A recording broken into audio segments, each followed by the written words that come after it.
Yeah, so all of our apples are always shipped here, so it's hit and miss. But I miss that probably the most about being in the States is the I apples. see. I see Scott is present.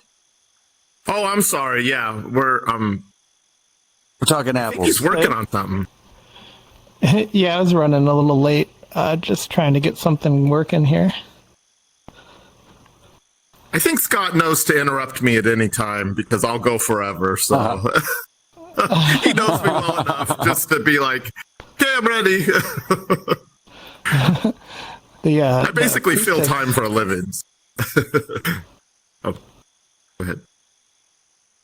Oh, yeah, is the microphone okay? Yeah. It sounds good. Oh, good, it's coming through. Yeah. Yeah, the acoustics in this room are a little different. It's like I wasn't expecting to hear my voice in a different, like, it just sounds different. That does sound a little different. Still good. Oh, cool.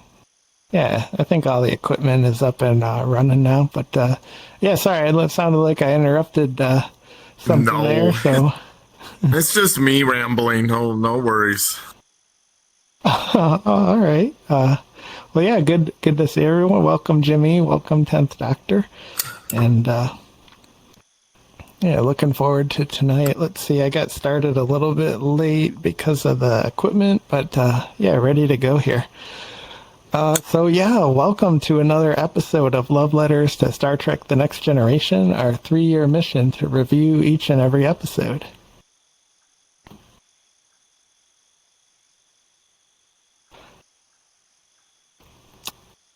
And just like every week, I just want to send a thanks out to you for your time to come here and our weekly rewatch of the TNG series and getting to talk some Star Trek. Just really enjoy doing this. It's such a great reset for the week. So thanks for investing your time in the community and the fun that we have here. I'm so happy to see you.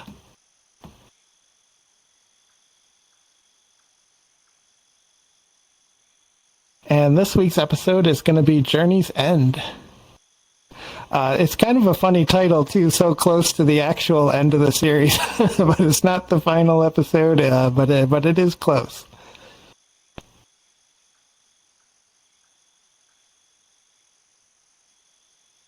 And the general synopsis of this episode is Wesley returns to the Enterprise, but it happens to be during this really difficult mission.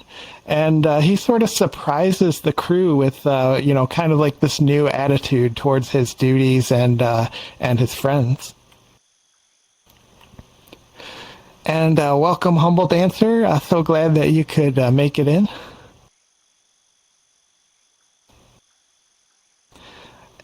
And of course, we're not talking about the band Journey here. There's no end to Journey.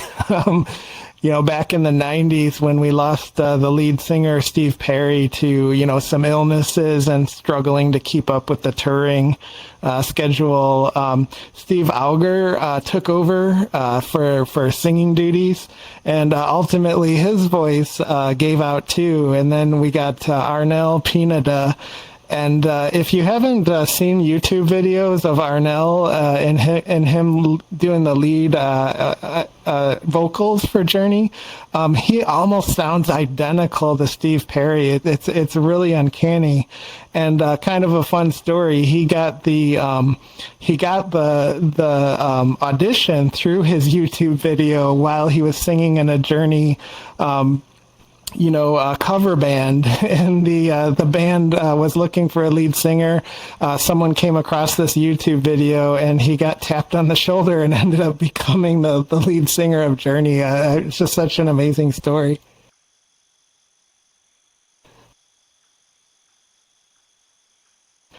and thought I'd share this clip to, Moms Will Be Mom. I think Beverly Crusher played, Gates McFadden played such an awesome role as a mom. It was so, immersively believable that, Wesley was her son. And the way that she's touching him here, you could be like 40, 45, 50 years old and your mom will still like fix your hair and stuff. Like, no matter how old you are, you're just always your mom's baby. It's so funny.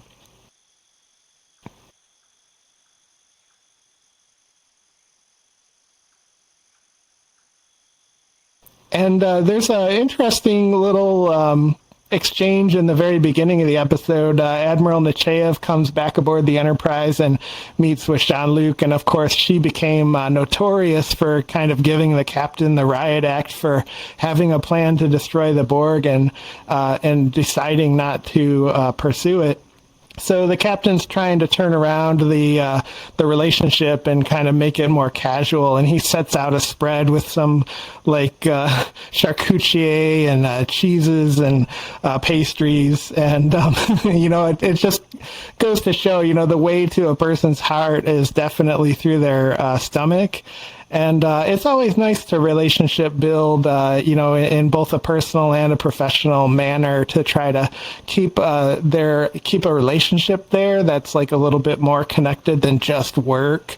But on a side note too, it always kind of struck me a little bit that when a woman is like a strong presence and assertive, she tends to get like these little tells from everybody that that behavior could probably be like curbed.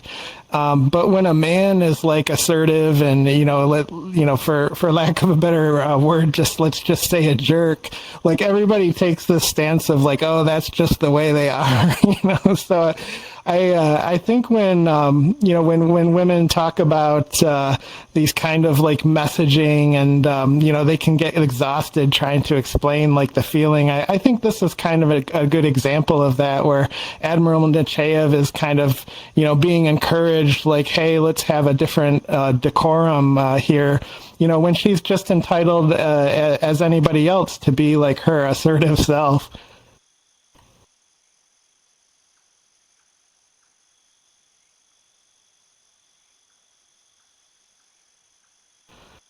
And wow, does this episode take on a heavy topic with the forced relocation of native and indigenous populations, that's in our history. And I'll probably be, a little bit hard on this episode for its attempt at kind of presenting this as like a morality conundrum. But let's get started here with a clip and kind of start diving into how Star Trek portrayed this issue.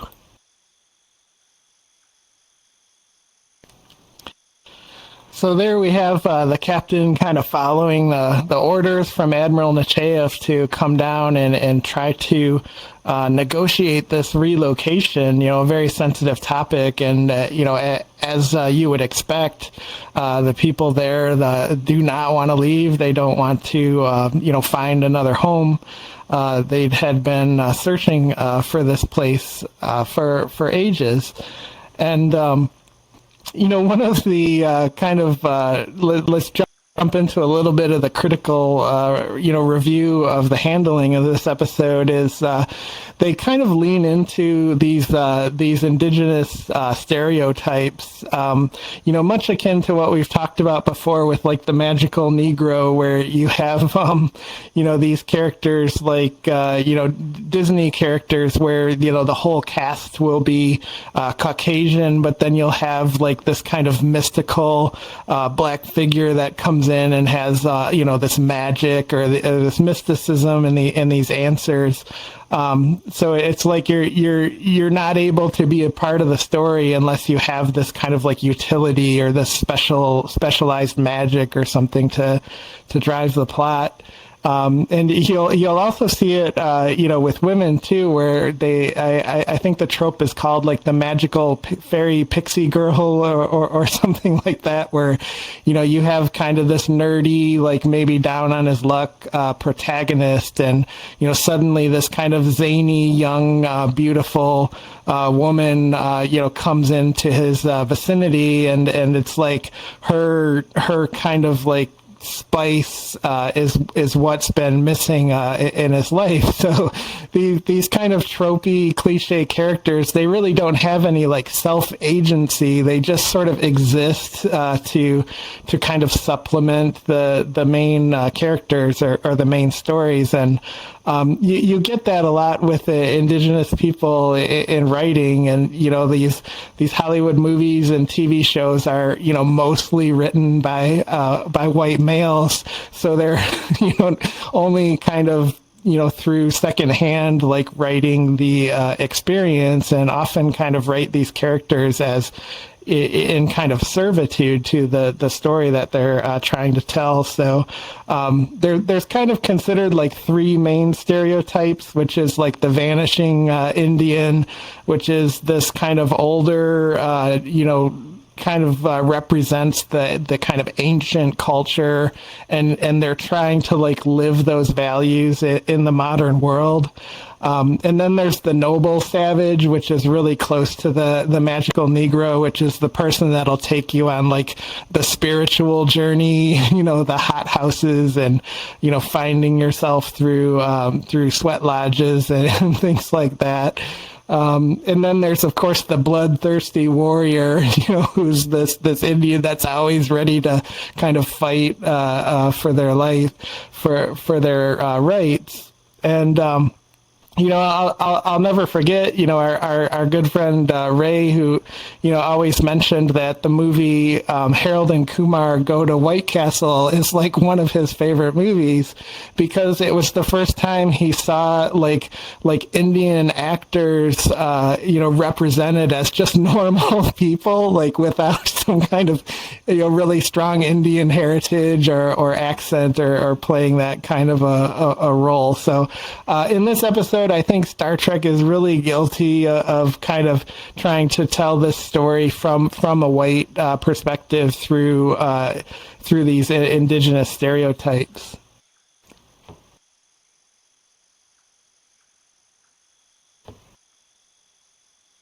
And, to go a step further, too, I think the episode has a little bit of that, like, white savior flavor, where a lot of times when a story is centered around, some kind of minority struggle, it's like this character, this white, man comes in and says, okay, now with my authority, we can really fix these problems.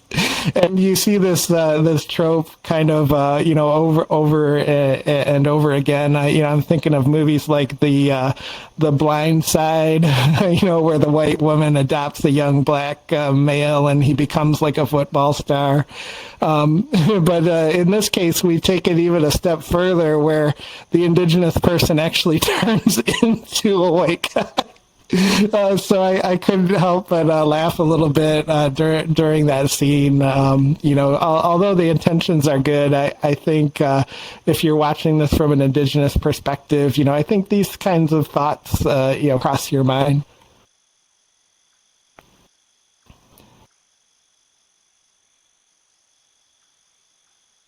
And, this wasn't really the only foray into these kind of topics, too, where in Voyager, they wanted to have an indigenous crew member in Chakotay. And what they did was they hired this fella named Jamake Highwater.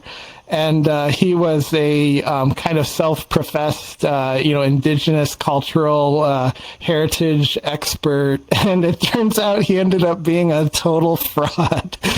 He was born, in California with the name Jackie Marks.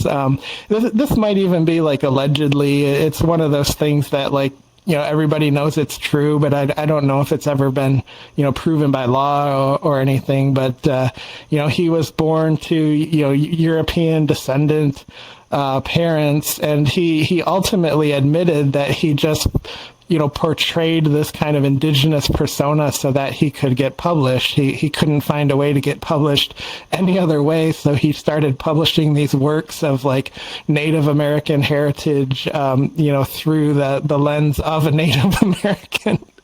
And it was totally fraudulent. And Rick Berman ended up hiring this person as a consultant for the Chakotay character.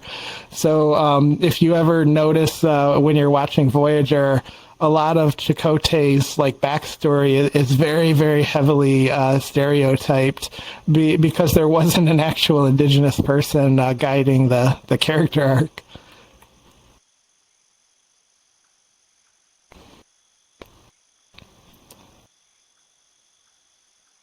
And there's a new word that I learned today too, indigeneity, which is kind of I think like the level of indigenousness. Maybe I just made up a word there, but I thought to myself, like, this story about the struggle of indigenous people and their lands and their culture, being taken from them is clearly kind of written by like a mostly white or maybe all white writing staff. And I thought it's really unfair for me as like a white person to sit here and critique what's wrong with it, because like I don't really have the voice, for it either to give merit to a really authentic review. So I kind of scoured the internet and I was like, is there anyone that reviewed this episode from an actual like indigenous perspective? And there's actually this wonderful podcast called Metis in Space. Metis being an indigenous people that were in more of the Canadian territory. And they actually review sci-fi episodes that have indigenous people in them and kind of give the, thumbs up, thumbs down for how they were portrayed. And surprisingly, they were critical of this episode, but there were a couple of points that they brought up which really kind of turned my opinion around. One of which was they brought up that Wesley said that their presence on this planet, predated the Federation or their culture and their claims, to these territories. It predates the Federation.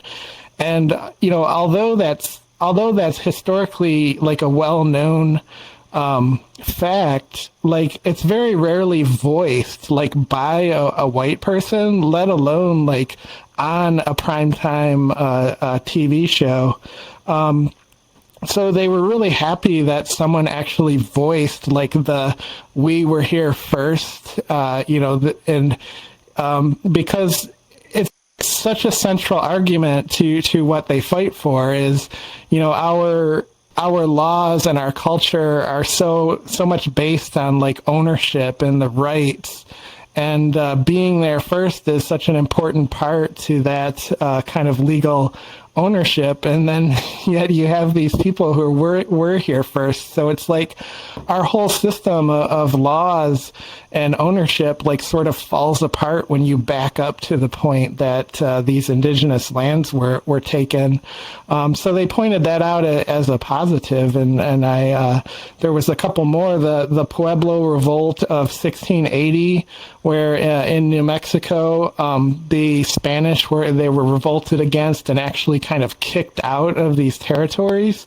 And they had a period of about 10 or 12 years before the Spanish came back where they sort of got to rebuild their culture and ultimately got in a position where they could negotiate a little bit and kind of keep some of their culture, even though the Spanish came back. And they were really happy that that was mentioned, because they said it's not really the event that writers will typically go to when they think of some kind of very important Indigenous historical event on this topic. This isn't the common one, so they were really happy that that was referenced, this revolt in 1680. And they talked about Picard's spiritual debt. And I loved the way that they phrased it, because it was like, we're kind of talking about that concept of like white guilt, where it's easy to come back and say, well, how can I be responsible like for something that happened 700 years ago? And the way that they explained it was like so kind of eye-opening, because it was like, you're not really responsible for like the atrocities that happened so long ago, but you are responsible for sort of being propped up on these like systemic benefits that kind of came from the spoils of that occurrence. So I thought that was really eye-opening, and it's really important going forward that we support some kind of equalization of I'm trying to think, like, I just bought a home and of course all of the land in Michigan was at one time owned by the indigenous, but the settlers came in and kind of took that land and pushed the indigenous off. So my ownership of this home kind of comes from this land, like, ultimately having been taken. And like, what if that happened again, where somebody came and just like moved into my home and kicked me out, but yet I was still like responsible for the mortgage and everything? Like, I would never be like whole again. That would like spin my life out to a large degree. So, the argument isn't like paying for the past, but it's like, how do we equalize and kind of better integrate, instead of how it's turned out. And another thing they pointed out was what they really liked was what the fella said, that our culture is rooted in the past, but it's not limited to the past. I think a lot of times people think of indigenous culture as this kind of ancient, like, roaming the prairie, like nomadic buffalo hunters. And it's like, yeah, our culture, it's important and it's rooted in that, but it's like, that's not what we're necessarily trying to build again. It's like, we're here to modernize as well. So that stereotype of like the kind of nomadic, prairie Indian, I think sort of gets forced on indigenous people as like we're trying to get back to that, when it's not entirely true. They're just trying to keep the culture while navigating the modern world simultaneously.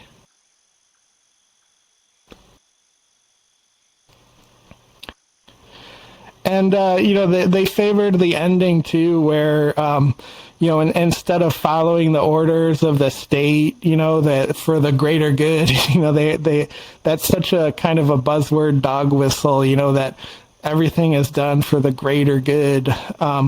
But instead of just following orders for the greater good, the two men kind of negotiate and come to a decision that what's happening is bigger than their orders or their egos, and they stand down and come up with a solution.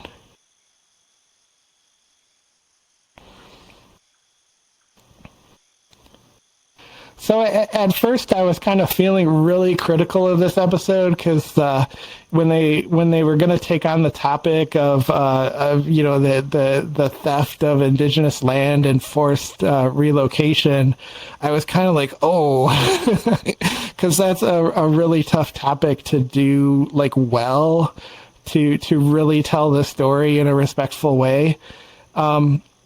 And I was kind of thinking to myself, why didn't they just be like more sci-fi about it and represent, the indigenous struggles through these kind of alien cultures? Because, it makes it more, kind of like relatable without being so on the nose. Like, if you're going to use indigenous characters in your story, like, you better have like the indigenous story, like, really to tell. But, after I heard that review from the Mateus in Space, like, I sort of reversed course a little bit, because there were nuggets inside of the story. So, like, maybe it was like a 90-10, 90% just the same old thing, but 10% like really kind of spoke to it successfully. And I was kind of surprised by that.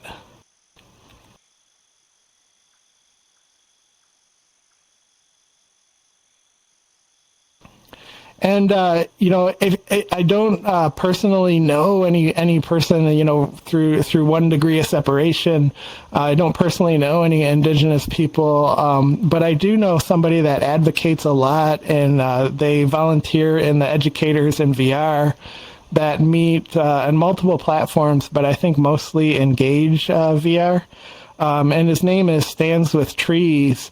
And he holds, regular kind of ceremonies on important indigenous dates. He educates on like the unmarked graves in Canada that were found like about 10 years ago or so, that these quote unquote residential schools took indigenous children from their families and kind of enrolled them in these schools. These dormitories, and they sort of tried to deprogram the indigenous culture out of them and kind of incorporate them into Canadian studies. And you can imagine how horrible that whole situation could have turned out. And it did turn out the worst. They found like these unmarked graves where they just dumped the bodies of children from these terrible schools. So, that's kind of one source in VR to explore, true indigenous stories and culture is through Stands with Trees and the Educators in VR events.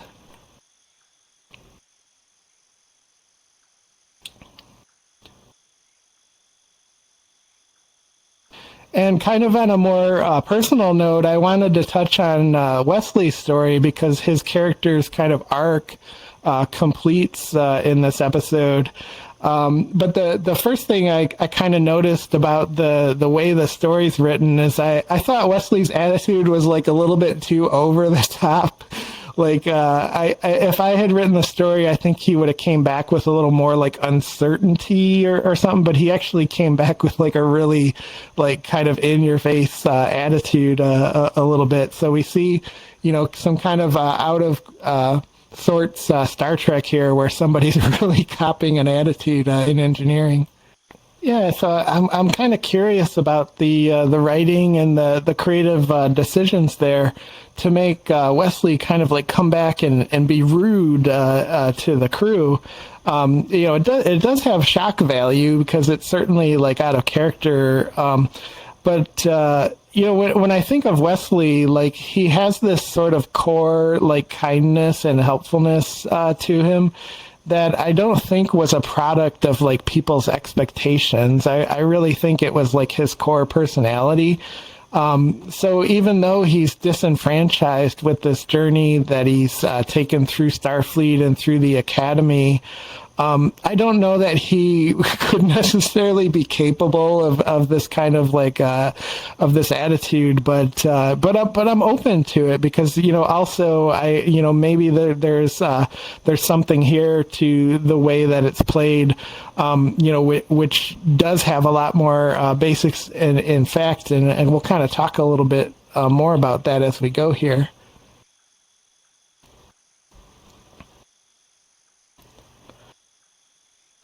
But here we have where Wesley's arc kind of comes to its conclusion.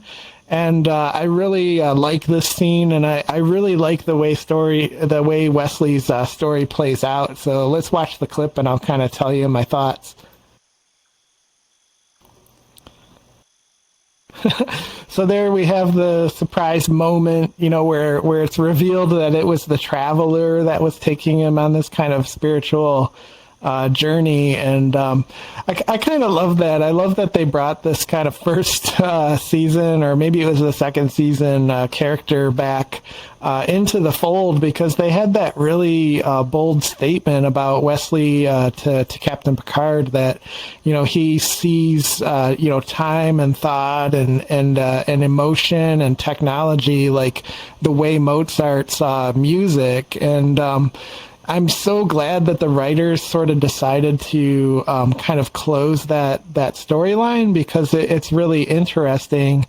And, I kind of enjoy the way that they did it. It's like Wesley becomes this like fourth dimensional being, which I think is funny when the Traveler says, like, I've been waiting a long time for this, because as a fourth dimensional being, you sort of exist in all times at once. And it's just like where your presence of mind is at is where you go. So he doesn't really wait, in the same sense that we do. So I kind of thought that was a funny line.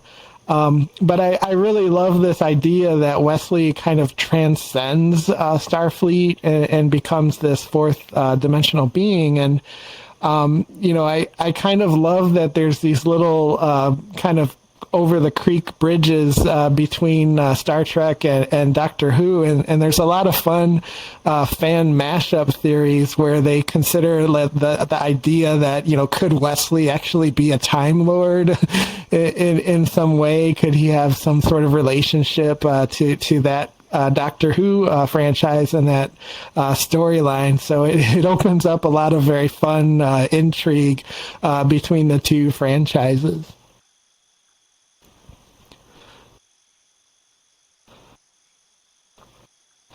But on a personal note, I kind of love that this character of Wesley like mirrored Will Wheaton's actual life, and I don't know if it was intentional, but it came out many years after Wesley had finished Star Trek, and he began to publicly talk about his experience growing up.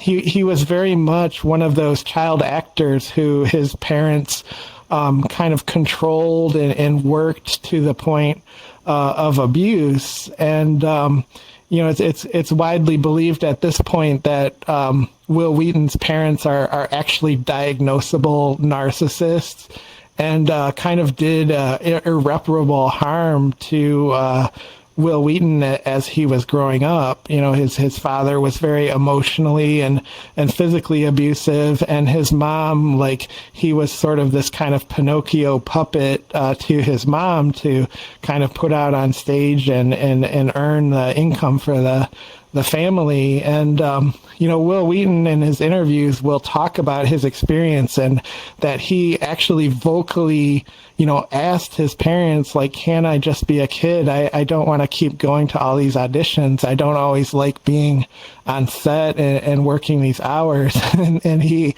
every once in a while, he shares pictures of himself as a kid, like on his Twitter account or something, and just, says, could you have treated me the way my parents treated me? Like, just look at this picture here.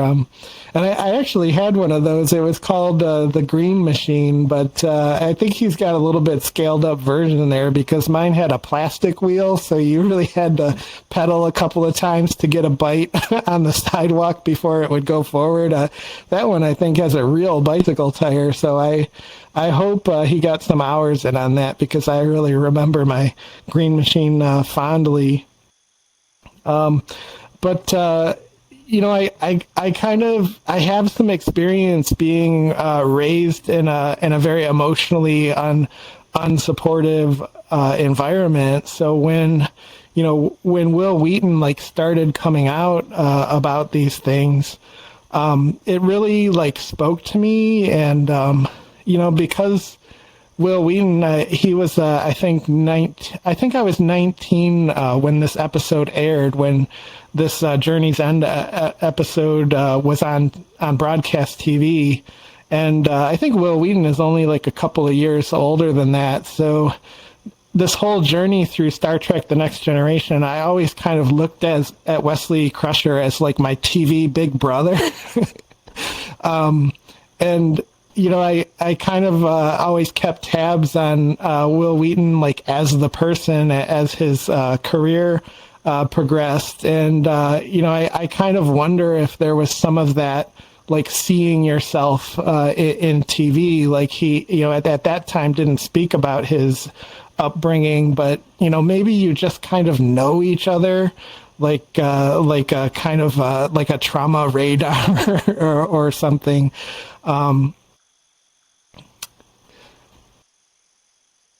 There's this other scene that always kind of stuck out to me that I didn't really understand till much later in life, but where Guinan was talking with Wesley about, like, I think this was the episode where he released the nanites by accident, and the nanites like started taking over the ship.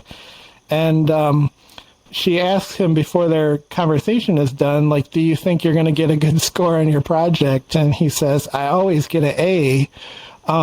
But he doesn't say it like that. It's like this foreboding, I always get an A, like this kind of just matter of fact. And I wonder, like, where that came from. Like, the true Will Wheaton is that I always live up to everybody else's expectation, like at my own expense.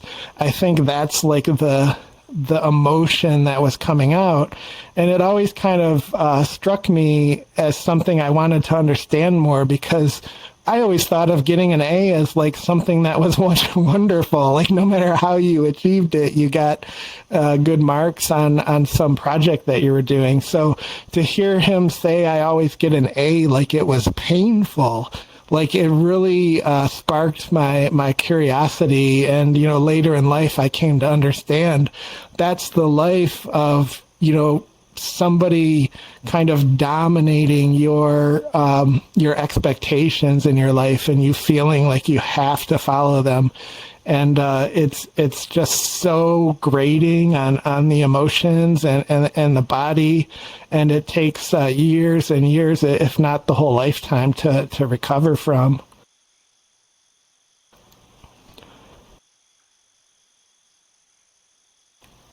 So, the character of Wesley, he sort of, ends up deciding like Starfleet is not for me, and he ultimately like transcends on this whole different path. And it's much like that in his career too. Like he sort of stepped away from the big Hollywood movie productions, and he started doing like his own things. Like he used to do these table game podcasts, or they were on YouTube, and he would invite guests, and they would review like these different games. And he would appear on Big Bang Theory like as himself. He had this reoccurring role. And of course, he always tours the comic conventions and gets to meet all sorts of people, and have all of these wonderful experiences. So I love that the character of Wesley Crusher like transcends Starfleet into this totally different path than everybody expected for him. But he also did it in real life. He kind of transcended this grip that his family had on him, and he paved like his own life, and he got out of it and away from it. And the scars will always be there, but he took like autonomy of his life, and he committed to being the one that's like, I'm going to heal this generational trauma. I'm going to create a normal life for myself and for everybody around me. I'm going to just break this cycle. And that takes so much courage. It just I like to think of Will Wheaton as actually maybe the most accomplished character in the TNG franchise for just doing that alone, because it's such a heavy lift to break childhood trauma.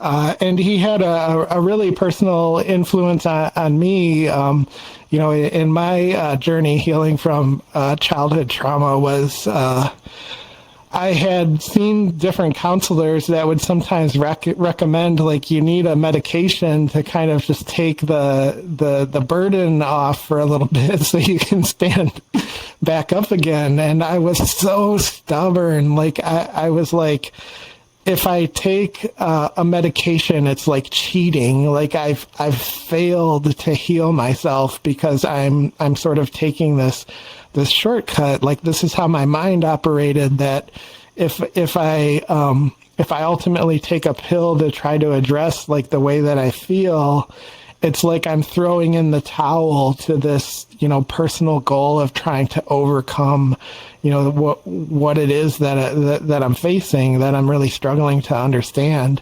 And it was Will Wheaton that shared a story about trying medication. And he has this wonderful way that he puts it, where he was like walking outside with his wife, just this, stroll that they used to normally take. And this sudden, like, weight just lifted off of his shoulders. And it's like all of that noise, that internal voice, and the difficulty, like the brain fog, he's like, all of that lifted. And I just suddenly had this moment where, like, I saw all the hues of the colors and stuff were more vibrant. Like, I was hearing the birds and things. And, Will Wheaton being kind of like my TV big brother, I was like, well, if he decided to try it, then, maybe I shouldn't be so stubborn about it. And I actually did try, and like this isn't like years ago. This is like a couple of months ago. And I probably could be like the spokesperson for the medication that I'm on, because it worked like the day that I took it. Like, I had that experience that Will Wheaton was talking about, like, same day. And to be responsible here, I'm by no means telling anybody to go out and get medication, that it's going to change your life. Like, medication, like, has to be, thoroughly investigated with a professional, and they have to find the right one that, like, meets what you're up against. And sometimes the dosage, needs to be experienced before you figure out if it works. Sometimes there's side effects, and even though that medication works, it's like you can't keep taking it because the side effects aren't going to allow it. So by no means do I want to sit here and say, like, you should go out and get medication because it fixes everything. It's just, I got lucky in my case. Like, the first one they prescribed at the dose they prescribed just worked. And, I'm really grateful to Will Wheaton for that, because I don't know that I would have really tried had he not been publicly, vocal about his own experience.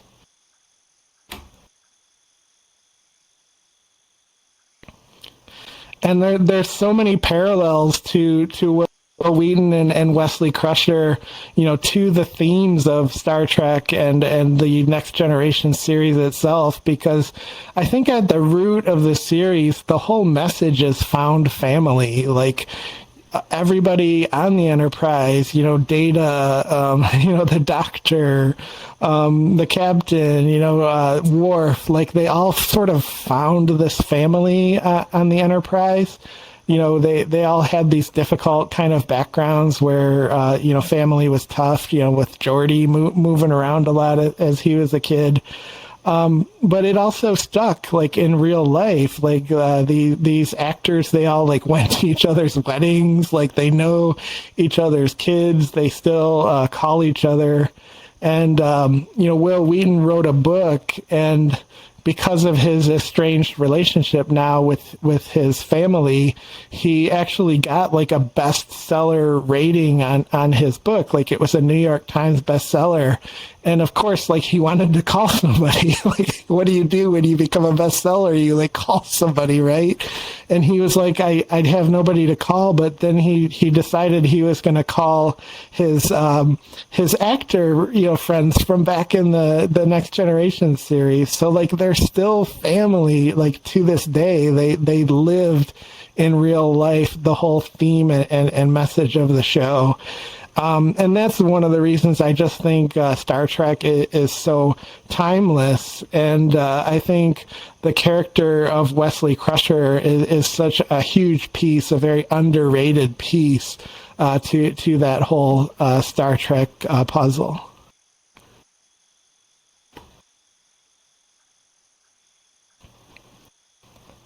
And Q's judgment is love many, trust few, and always paddle your own canoe. And welcome, Mason. I'm so glad that you could also join us here. And so this particular episode, I couldn't rank it. It's such a mixed episode for me because I'm sort of critical on how they portrayed the topic they were going for. But then, I learned that they did get some things right. It has this wonderful Wesley's character arc inside of it as well. So it's a very powerful episode, but I also don't know like how to rank it like with these really great paced and storied special effects ones that we've picked throughout the season. So I ultimately didn't rank it in the series rank, and next week we'll be back here for Firstborn. And with that, let's move into open discussion. I'm, curious to hear if there's any thoughts on Journey's End. And looks like we got Humble Dancer up first on the board. Welcome, and looking forward to hearing your thoughts. Are you sure I'm first? Oh, this was an accidental click from my little buddy there who's recording the session. Oh, okay. So, although it's on the board second, you actually are first. So, oh, okay. Feel free to go ahead. I'm really honored. So, I didn't get a chance to look at this episode, and I hadn't seen it since probably it originally aired. And when I watched it, it brought to mind the episode from, I believe, the first season where they had the all African American cast, not the all African American cast. Yeah, and how Code of Honor. Awful. Yeah, Code of Honor. There you go. I was looking for it. Thank you. Yeah, thank you. And this one was a little different. I didn't know how to deal with this episode because, like I said, I probably would see it differently today than I did when I first watched it. One thing, what you were talking about in terms of how Picard was dealing with issues from like 700 years before, brings to mind that now, I live in Manhattan, which of course, has a lot of lore about how, it was taken from or bought from the Native Americans. And now practically every event I go to, when we danced at Grant's tomb, time was set aside to give thanks to the original peoples who lived on this land, and other things like that. And then when I go to different events, time is given before anything started to give homage and thanks to the indigenous people who live on this land. And I found that very interesting. And also about the children in those schools, I remember going to some event in Altspace a few years ago that talked about that, and what the young man's name was Stands with Trees. I remember that name. So I think he was probably part of that event. But that was the first I had heard of what they were doing with those children. And it shocked me. And my godmother, she's in her 90s now, she sends money and has been sending that money to some schools out west somewhere, and that deal with indigenous, people, or the children of Native Americans. I don't know what the correct term is, so please forgive me if I'm speaking out of turn. And I questioned her. I said, "Have you done any background? Because I believe this has happened here in the United States as well." I asked her, to check into those organizations that she sends money to, for the children, to make sure that they're viable and not coming from that heritage of what they did to those children in Canada and from what I understand here in the United States. But I'm gonna have to watch this episode because I just felt like I really didn't know what was going on. I need to watch it again before I can make any final decisions about it. But thanks for sharing what you did and putting together a great presentation. Oh, for sure, and thank you for all the sharing too, and bringing up Stands with Trees and his presence in VR. I was thinking about him quite a bit during this episode, and it's one of the really interesting things about VR for me too. Is like when that news came out, when it hit the news cycle, that these schools and the unmarked graves, it was like he was there to hold events and educate everybody on what these news stories are really talking about, and not just the story itself, but the whole tapestry of the history there.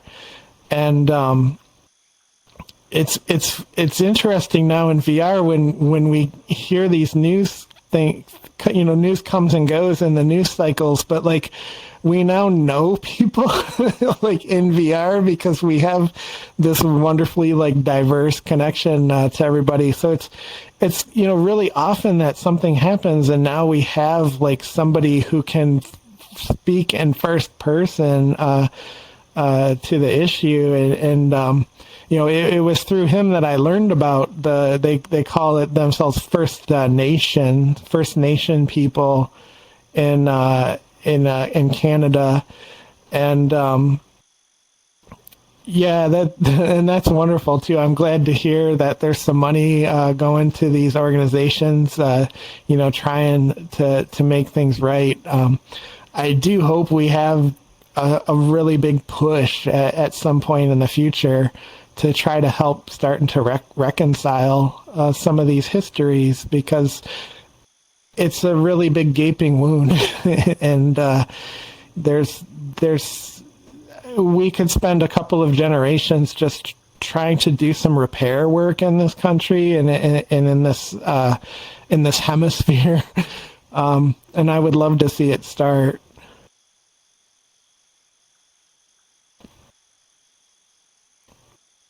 Yeah, thank you for that. Thanks for the wonderful shares.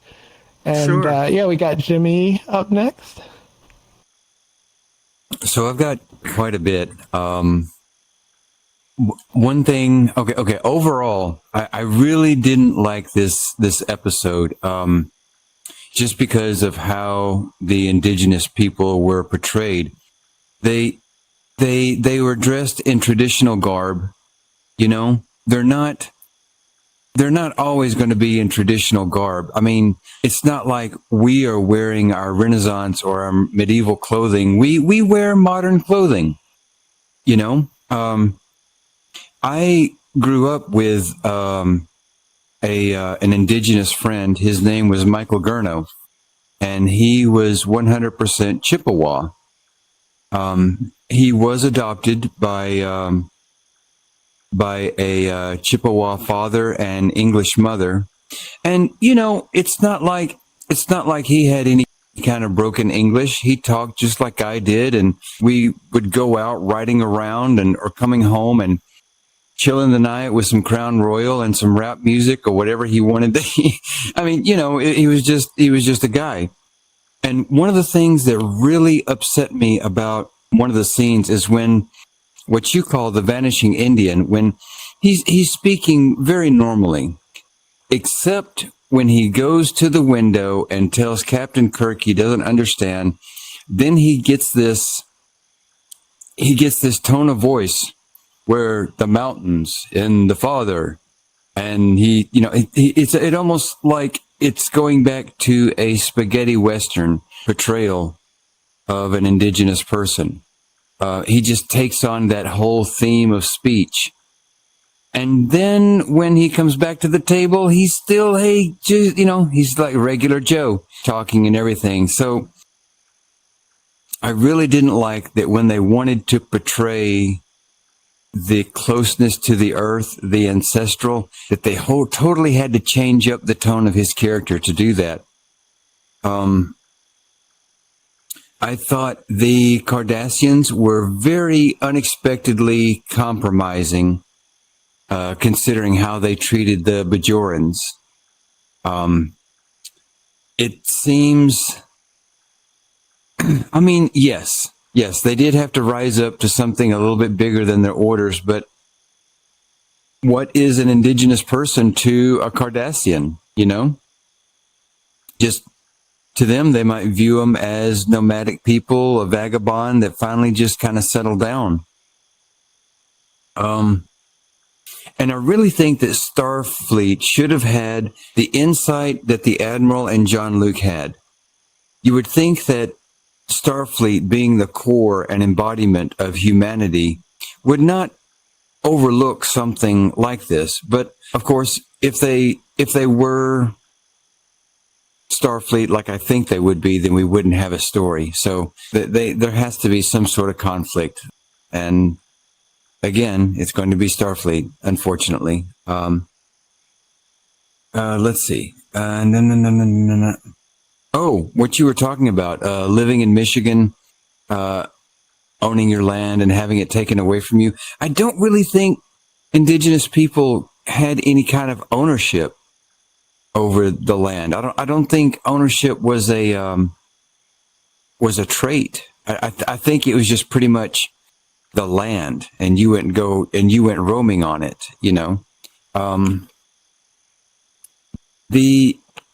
It kind of reminds me of there was an episode that had black people as a species or a culture, and it might have been from the original episode, or it could have been really early in the Next Generation, but it was not portrayed well either.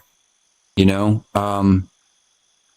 was also involved a lot of traditional garb and really insensitivity.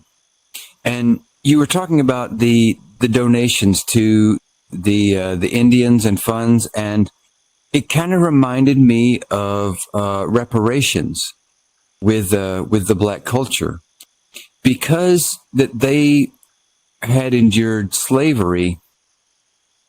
They didn't get the step up that white people had. In fact, they kind of had the weight of slavery put upon them. And even after slavery was done, there was sharecropping, there was all these disadvantages, these social and cultural disadvantages that they were still trapped under. So they never really had a chance to build a generational wealth to pass down. But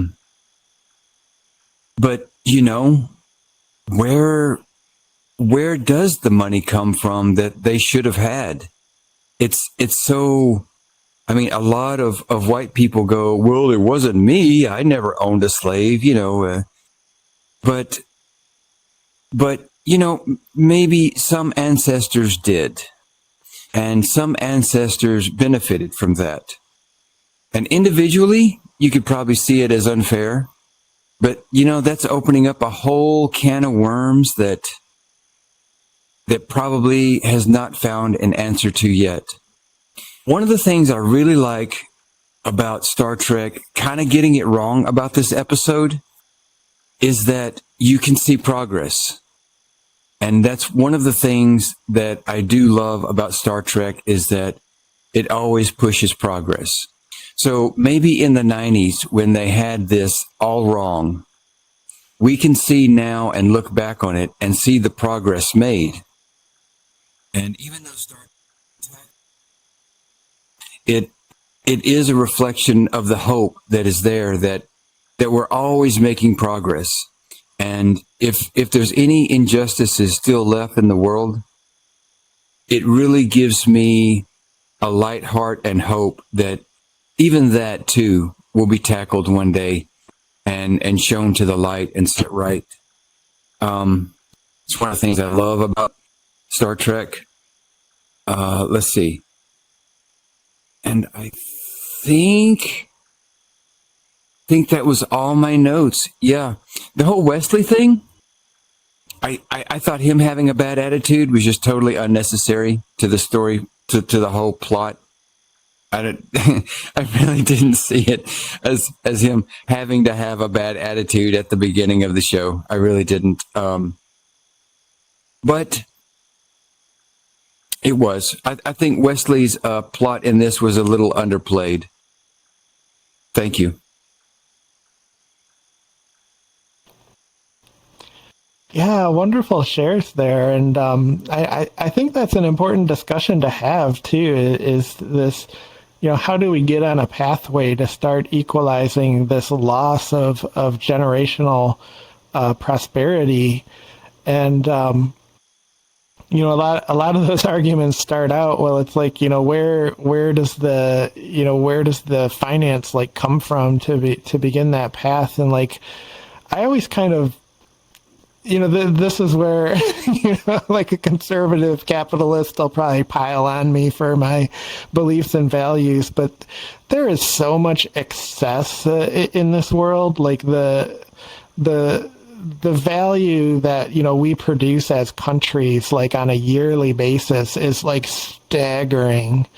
And, the way that the systems are set up is the benefits to that, that production, ultimately kind of go into a very narrow, band of sources.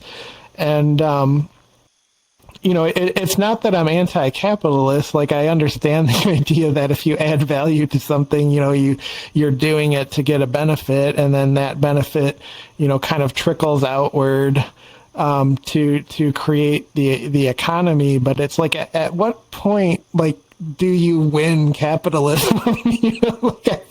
I feel like we're playing this Monopoly game that, a person has won 2 hours ago, but they just want to get every single last dollar, so they're just forcing you to keep playing. They won't let you quit.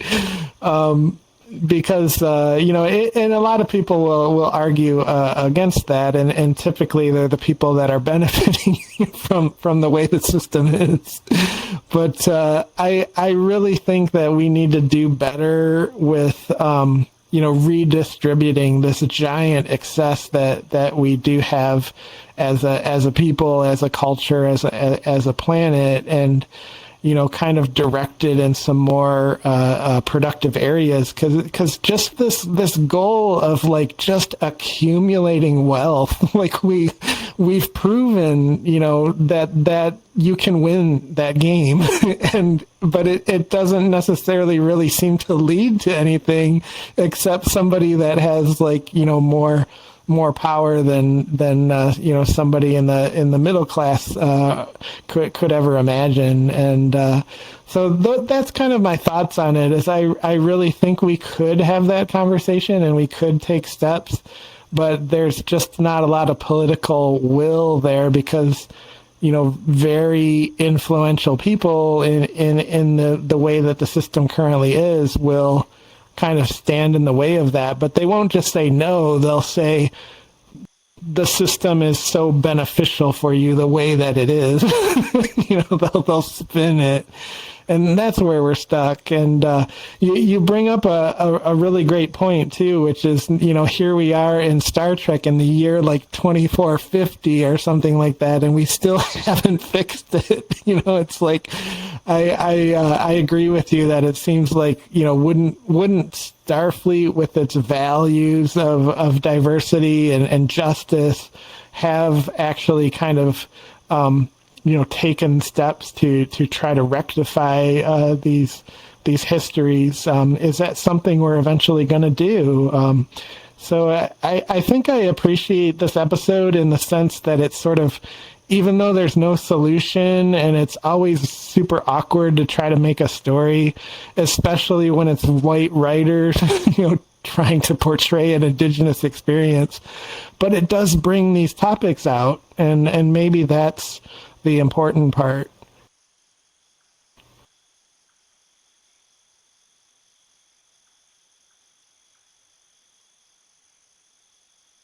And thanks for those wonderful comments. And it looks like we got 10th Doctor up next.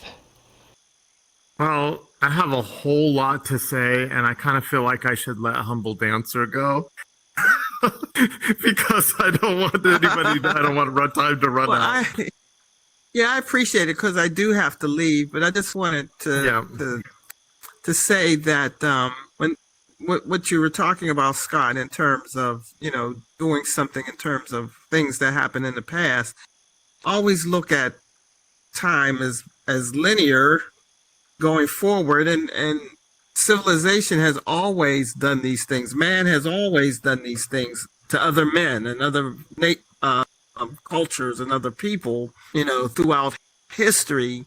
And what had happened was the people who were oppressed, or the people who, whose land was taken away, they either survived. It's almost like you survive or you don't survive. And when you survive, you bring in a whole new culture or a blend of the culture you had before. It's just so many ways that this can go. And I think it's not healthy for a society to constantly think about, how can we fix what happened in the past?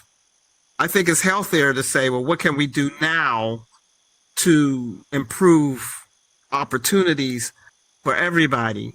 And as far as people wanting to play Monopoly, the ones who are winning, that's the nature of man. It's just how man is. It's like, I have everything, but I want everything else. It makes no sense. I just want as much as I can get, and I want it all. I've seen commercials. I want it all. And you deserve it all. But I have to go. Thank you, everyone, for sharing,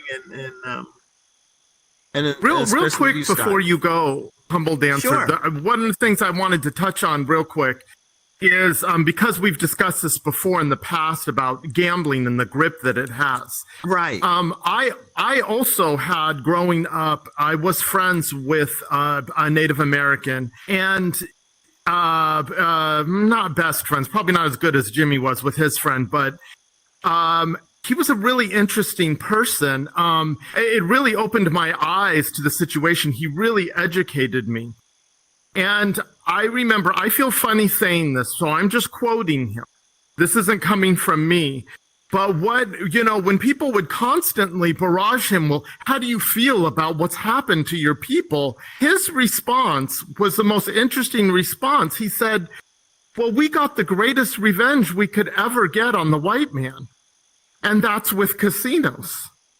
He says, where my people, guns were held to our heads. Nobody's holding a gun to anybody's, but we clean the white man out with our casinos. We take their weakness of gambling. And he said, I've got a paid ride. He said, I have all of my college paid for. And he said, I'm going to be a doctor because those casinos are going to pay for me to go to college. And he did become a doctor.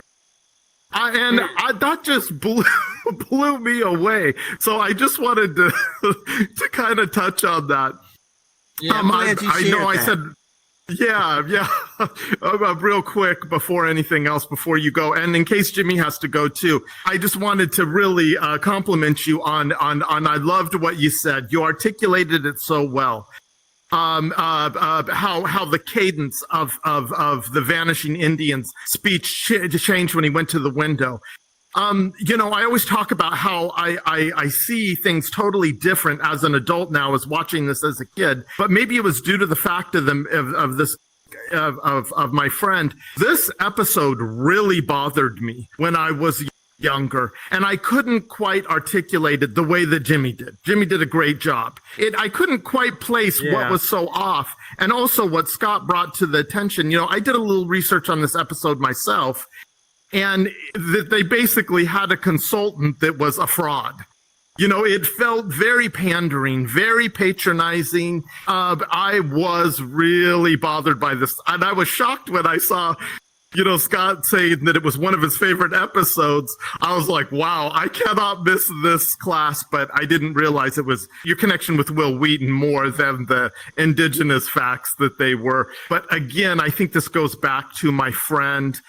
I never discussed this episode. I think it's because this came out actually when I was in college, and that's when I lost touch. He went to school back east, and like I said, the last I heard, he's a very successful pediatrician. And I'm so glad that young man was in my life to kind of really open my eyes.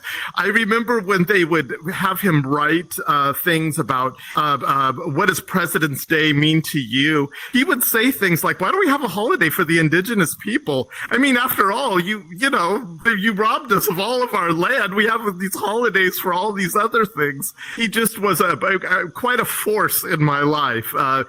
And not just opening my eyes to the indigenous people, but to everything, to all. I